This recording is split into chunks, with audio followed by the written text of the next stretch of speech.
All right, we want to take you live now to Houston, where NASA is providing an update on the astronauts that are stuck in space. Let's listen in now. And our crewed access to the space station.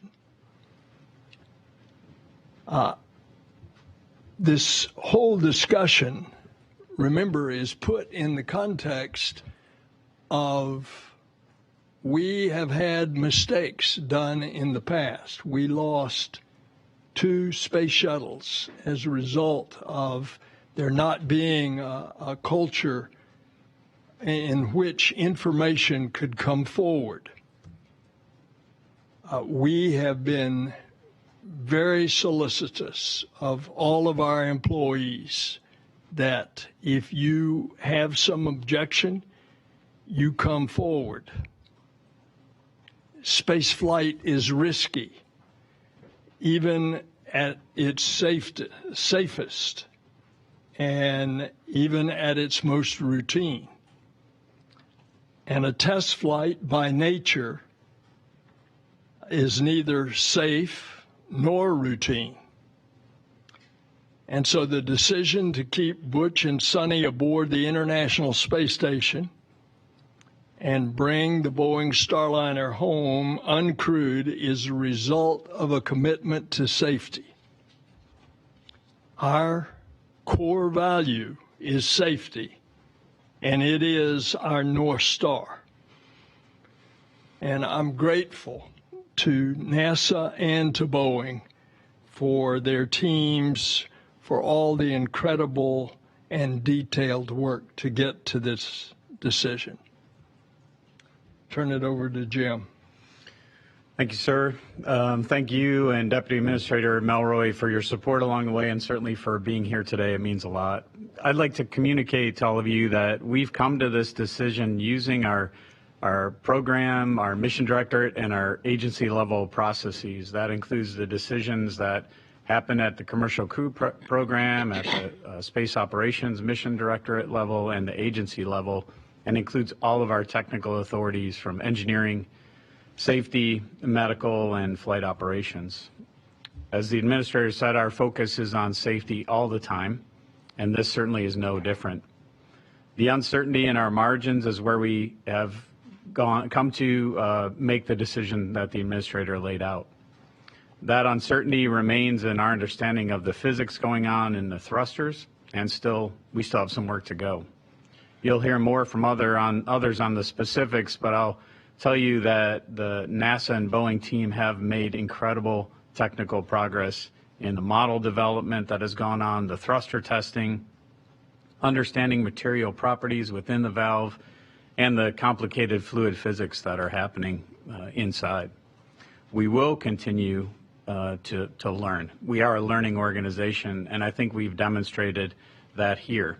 We'll learn from this effort so that our crews who are at the top of the pyramid on these missions and their families can continue to know we've done that and we'll always do our best.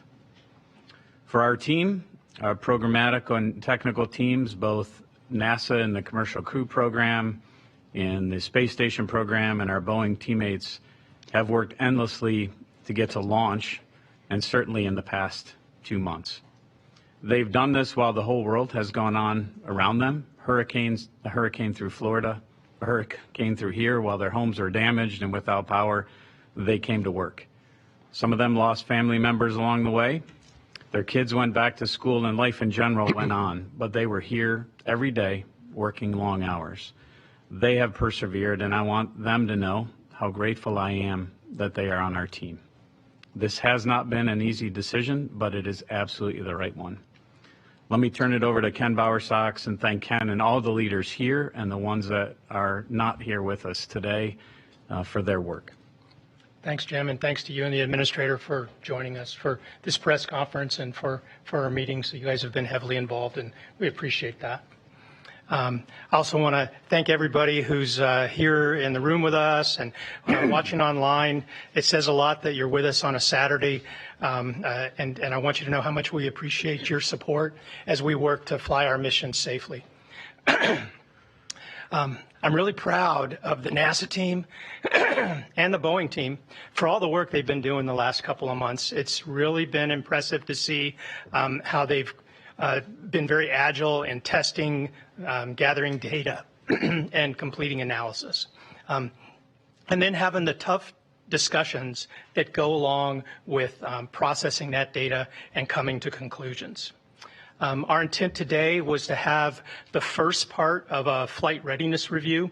The goal of that review was to come up with a NASA recommendation on whether we should proceed with the crewed flight test, either crewed or uncrewed. Our Boeing partners told us that they would be able to execute either option, and they thought that the call belonged to NASA because of our wider view of all the risks involved. We conducted a poll. All of the organizations on the polling sheet indicated that they thought we should proceed uncrewed with the flight test. And so our next step will be to process toward that uncrewed flight test, to finish those preparations, and we'll have another part 2 of the readiness review Wednesday or Thursday next week, we believe, to make sure that we're ready for undock and to complete the test. We are still in the middle of a test flight. We have to remain vigilant. We need to get the vehicle back on deck, go through the data, and once we've done that, we'll start thinking about our next steps for Starliner's next flight. And now I'd like to pass the mic to Steve to share more info and more details. Thanks, Ken, and thanks for the kind words. I want to thank all of you for being here, and the public and everybody for following our progress over the summer. It's been a long summer. It's been a long summer for our team. And I want to first start out by thanking our team who's worked so hard over the summer, long hours, weekends, nights, testing, analysis, reviews. I mean, it has just been an incredible effort by the team. We are dealing with a very complex issue with the thrusters, and I'll talk more about that, but it's challenging to predict their performance. It's challenging to predict the temperatures we'll see. And so that's why it's been tough, and it's taken the time ever since we docked back on June 6th to get to this point. Very proud of the due diligence that the team has displayed, their perseverance, their fortitude, courage, dedication, resilience as they learned more and we got more data and different results at times than we expected. I especially want to thank the Boeing team and their contractor team, Aerojet Rocketdyne, the engine manufacturer, the valve manufacturer, Moog, all their suppliers that participated, along with the NASA workforce. We have brought in expertise from just about every NASA center. We did testing at the Marshall Space Flight Center. Of course, our White Sands test facility did testing on the thrusters. So this has been a huge effort across all of NASA within the commercial crew program and even beyond. Determining the position to bring Starliner back uncrewed was very difficult for me personally. We're all committed to the mission, which we started out, which is to bring Butch and Sunny back. But as we got more and more data over the summer and understood the uncertainty of that data, it became very clear to us that the best course of action was to return Starliner uncrewed. And I'll talk about the other aspects of the mission in a little bit. The bottom line relative to bringing Starliner back is there was just too much uncertainty in the prediction of the thrusters. If we had a model, if we had a way to accurately predict what the thrusters would do for the undock and all the way through the deorbit burn and through the separation sequence, I think we would have taken a different course of action. But when we looked at the data and looked at the potential for thruster failures with a crew on board, and then getting into this very tight sequence of finishing the deorbit burn, which puts the vehicle on an entry, and then immediately maneuvering from that into a SEP sequence to separate the service module and crew module, it was just too much risk with the crew, and so we decided to pursue the uncrewed test flight. The path forward now is to, as Ken said, work toward the Flight Readiness Review Part 2. Well, we review now. We know the scope of the mission. We know it's an uncrewed test flight. We are changing the separation sequence that we planned, and we will review those aspects at the readiness review.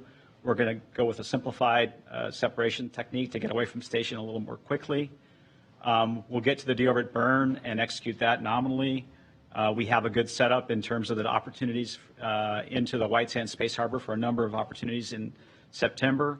We'll land or undock in early September, and then we have a lot of work to do relative to the rest of the mission, which is Butch and Sonny stay on the space station for some time, and they return on Crew 9. We're configuring that spacecraft with a couple extra, 2 different seats. So we'll have 2 different crew members, 2 crew members on that vehicle, and then we'll have it ready to bring Butch and Sonny home. So they'll be ballast in 2 seats on the uphill. We also have to work to reconfigure the Crew 8 vehicle. When Starliner undocks, it will undock first, and then the Crew 8 vehicle will serve as the lifeboat for Butch and Sonny. We have a configuration on the cargo pallet we'll go put in place. So again, we'll get Calypso home when we're ready to do so. We're going to take our time taking the steps, each step along the way. We'll have an important simulation ahead of that flight readiness review with the flight control team. You know, if you put yourself in their place, they have practiced for 2 years to bring a crew home on Starliner. There are some differences in executing the undock sequence and the coast to the deorbit burn and the deorbit burn without a crew, and so they're going to practice that next week. I'm extremely grateful for the Commercial Crew Program, the entire team. It's an honor to represent them here today, and I'll turn it over to Dana Weigel. Hey, it's Will Kane. Click here to subscribe to the Fox News channel on YouTube. It's the best way to get our latest interviews and highlights. And click to subscribe to the Will Kane podcast for full episodes right now.